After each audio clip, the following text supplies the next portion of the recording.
What is going on, everyone? Welcome back to the Full 90. It is time for one of the fan favourites, the Champions League predictions. It is week 5, so before we get into it, I could just ask if you could quickly smash a like on the video and leave your comments down below with your predictions for how you think week 5 is going to go. Obviously, a lot of teams are going to seal qualification from this point if they haven't already, and a lot of teams are going to see themselves exit the tournament, maybe not even get into the Europa League from this week. So it's all exciting, all to play for. Before we get into those predictions, just a couple of little shout-outs to my week 4 predictions. We had the one perfect score prediction in the last Champions League game week, which was the Juventus 2-1 away win over Lokomotiv Moscow. And another little shout out, I predicted a 2-2 draw between Dinamo Zagreb and Shakhtar Donetsk, and I was about as close as you can get, but it ended up being a 3-3 draw. So it wasn't the worst week, but not the best. Hopefully we can have a better Champions League week this week. And we are kicking it off with Galatasaray up against Club Brugge. And I think this one's going to be very, very close, and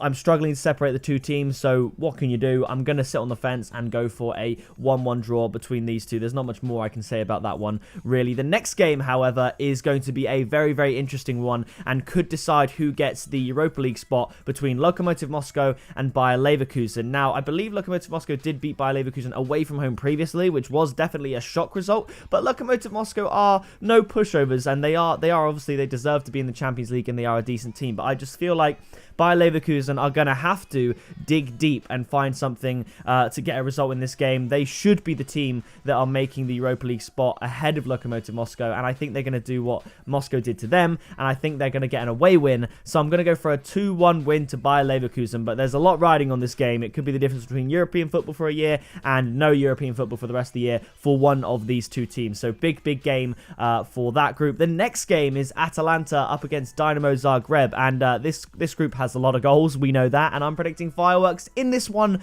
as well. Atalanta will actually just come off playing Juventus on the Saturday, and so I don't know how that game has gone yet. I'm predicting a Juventus win with both teams to score in that fixture, but you guys watching this at the time will know the result of that game, so hopefully I did okay there. I'm predicting 2-1 or 3-2 to Juventus, but Atalanta against Dinamo Zagreb, however, I think it's going to be a very, very exciting game. I'm going to give Atalanta the slight edge given that they're at home, but Dinamo Zagreb are a little bit of a unit, so I'm going to go for a high-scoring 3-2 win to the Italian outfit in this fixture over Dinamo Zagreb. Speaking of Juventus, coming up next, we have Juventus up against Atletico Madrid, and I think this is going to be, again, a very, very close game, and uncharacteristically, I guess, I'm going to predict over 2.5 goals in an Atletico Madrid game, which doesn't really happen often unless they're playing some relegation candidate, in which case Atletico would tend to win like 3 or 4-0. But usually Atletico Madrid get the 1-0s, the 2-0s, stuff like that, but they're playing Juventus at home, or Juventus is home, I should say, and I think Juventus are going to win with Cristiano Ronaldo leading the way, getting one of the 2 goals in a 2-1 victory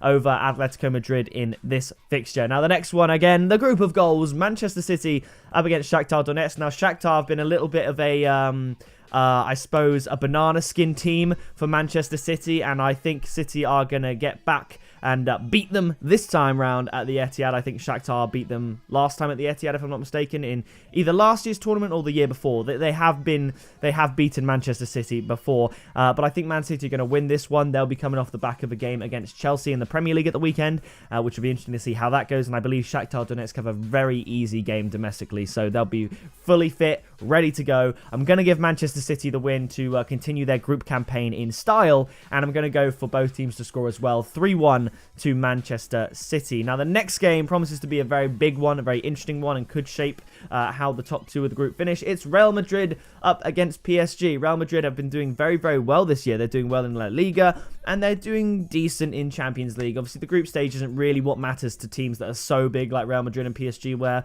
qualification is pretty much guaranteed to the knockouts. It's how they perform in the latter stages. Real Madrid historically doing way, way better than PSG, largely thanks to Cristiano Ronaldo in recent years. And I'm going to go for a high-scoring draw in this one. I said from the beginning of the group stage that I believe PSG will top the group, and I think this result will help them do that. I'm going to go for a 2-2 draw between the two teams. The next game is Red Star Belgrade up against Bayern Munich. Now, Bayern Munich, they do have another very easy domestic game, and they are already through in the group stages, so there's no pressure on them, but I do still think they will go to Red Star Belgrade and just not trounce them. I suppose that's not the right word, but I think they will win relatively comfortably, but it doesn't have to be a 6-0 or a 7-0 or anything like that. So I'm going to go for a 3-1 win to Bayern Munich in this fixture. The next one is Tottenham up against Olympiakos. Tottenham now under new management. Jose Mourinho is back in the Champions League, and man, that's exciting. It's exciting, back in the Champions League, back in the Premier League, back in his managerial career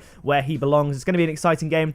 I think Tottenham are going to kick off his Champions League campaign with a win, and I'm going to go for a straightforward 2-0 win to the North London team. The next game is Zenit St. Petersburg up against Lyon in a group that is still wide open, very difficult to predict. I'm going to go all square in this fixture. I think Lyon, if they were at home, maybe would just edge Zenit St. Petersburg with like a 2-1 because they are looking pretty good. But I think Zenit also are very, very good, and especially at home, I think they're going to do well enough, and I think they're going to hold Lyon to a 1-1 draw in this one. The next game is Barcelona up against Borussia Dortmund, and I did predict that Borussia Dortmund would beat Barcelona at home in the reverse leg, and I'm pretty sure they drew, but I definitely think Dortmund should have won that. I think they missed a penalty, they missed a load of chances, but I'm going to go the other way this time. Barcelona looking a little bit shaky, just a little bit, but I'm going to go for a Barcelona win in this one. It's going to be close. I'm going to go for a 2-1 win to Barcelona. The next game is Genk up against FC Salzburg. Genk kind of a little bit out of their depth this year in the Champions League,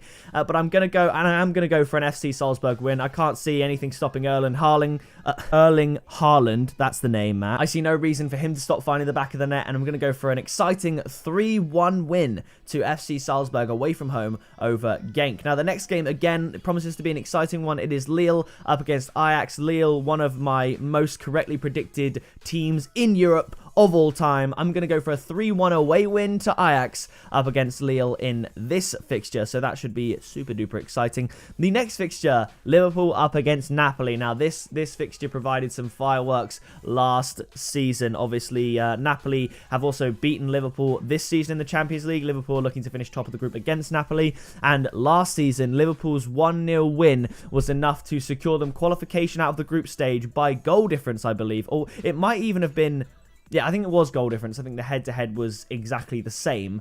I think it was 1-0, 1-0. I could be wrong, but it was so close last year, and obviously Liverpool went on to win the whole thing. Had Liverpool won 2-1 instead of 1-0, Napoli would have gone through the group stage last year, and obviously the tournament would have been entirely different. Barcelona probably would have gone and won it. So it's fine margins when it comes to Liverpool and Napoli, and it always leads to an exciting game. Napoli, very, very strong at home. However, at Liverpool's ground, at Anfield, it's going to be a different story, and I think Liverpool are going to get the win. It's going to be a close one. I'm going to go for a 2-1 win to the holding European champions, but don't write Napoli off. Even throughout the tournament, I could see Napoli getting to the quarterfinals. I think they're a very good team, and but I'm going to go for a Liverpool win in this one. The next fixture is RB Leipzig up against Benfica. I didn't predict this group too well, in my opinion, to be honest. I gave Benfica a little bit more credit than they deserved, and I think that credit should have been placed with RB Leipzig. I do really like RB Leipzig. I said that at the very beginning. I think they're a very exciting team. I just put them third in the group, and I don't see that happening anymore. I think RB Leipzig are a dark horse. They're kind of like the Ajax of last year in this year's tournament, in my opinion. They're very, very strong. They're doing really well in the Bundesliga, and I see them getting a comfortable enough win over Benfica in this one. So I'm going to go for a 2-0 win to RB Leipzig in this one. I think RB Leipzig are a team to watch out for, and they're a team I'll be rooting for because they play very exciting, very entertaining football, and that's what the Champions League is all about. The biggest teams in Europe coming together and putting on a good show. The final game of the week 5 predictions is Slavia Prague up against Inter Milan. Now, Inter Milan have had a very good season so far. Romelu Lukaku is loving life over in Serie A. And the same can't be said for Alexis Sanchez, of course, who remains sidelined for the foreseeable future, which is just absolutely typical. He's making bank and doing very little for it, to be honest. But Slavia Prague, regardless of whether they go through or not, because obviously they're not going to go through to the knockout stages. No one was ever expecting that. They've made a great account of themselves. They've had some great results. They held Barcelona to a draw at the Nou Camp in the previous week. If we look here, they lost 2-1 to Barcelona the week before that. And what other results do we have? They lost 2-0 to Borussia Dortmund, which, you know, that's going to happen. And then they drew 1-1 with Inter Milan away from home in the first game week. I think Inter Milan are going to step it up. They're not going to take Slavia Prague. They're not going to underestimate them anymore. I think it's going to be a close game, but I'm going to go for a 2-1 away win to Inter Milan over Slavia Prague in this fixture. So that is going to do it for the Week 5 Champions League predictions. Leave your comments down below with your predictions. I do want to give a quick shout out to all of you and a massive thank you for 6,000 subscribers. That is epic. Let's keep going. We're aiming for 10,000 subscribers before the start of the next season of the full 90, which I think we can do. Leave a like if you enjoyed, and I will see you in the next video very soon. I don't know how I did this, but I totally missed out Valencia versus Chelsea on my list, so I'm going to go for a 2-1 away win to Chelsea. So yeah, that's that.